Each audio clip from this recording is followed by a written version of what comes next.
రమ్మని మాట్లాడింది నువ్వే. కేసీఆర్ వస్తలేడు, మేము వస్తేనే భయపడి లాగులు తడుస్తున్నాయి, మీకు ఇంకా కేసీఆర్ కావాలన్నా? మీకు కేసీఆర్ వస్తే ఎట్లా ఉంటుంది వాళ్ళ ఖమ్మం ప్రజలు? నువ్వే కదా అడిగినావు నిన్న సూర్యాపేటలో, నువ్వేదో ముఖ్యమంత్రి అనుకోని ప్రజలు సాయం చేస్తామని ఎదురు చూసిండ్రు. ఏం చెప్పినావు నిన్న ఖమ్మంలో సూర్యాపేటలో? కేసీఆర్ రాట్లే, కేటీఆర్ రాట్లే, బీఆర్ఎస్ ఎమ్మెల్యేలు రాట్లే, ఎందుకు వణుకుతున్నావు? ఇవాళ రాగానే వచ్చింది నలుగురమే కదా, ఎందుకు వణుకుతున్నావు? అప్పుడే ఏ రకంగా చేస్తావు దాడి? ఏం సంబంధం?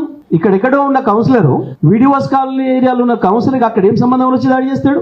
ముందు ప్రజల మీద దాడి చేసిరు, ఒకరు తలబలు కొట్టిండ్రు, స్థానికంగా ఉండే ప్రజలు వచ్చి మాట్లాడుతుంటే వెనుక నుంచి రాళ్ళేసి, తర్వాత ఒక కార్బల కొట్టిండ్రు. చివరికి హరీష్ రావు గారు, మేము సబితా ఇంద్రారెడ్డి గారు, నేను, అజయ్ కుమార్ గారు, కౌశిక్ గారు కూర్చున్న కారు మీద కేసీఆర్ మనం హరీష్ రావు గారి ముఖం మీద కొట్టిన పద్ధతుల్లో వారు కూర్చున్న అద్దాన్ని పలగొట్టిండ్రు. స్వయంగా సిఐ ముందట, మాకు తెలుసు ఈ చిల్లర విషయం నువ్వు ఎందుకు వేసినవో, విషయాన్ని పక్కదారి పట్టించాలి, వరదల విషయం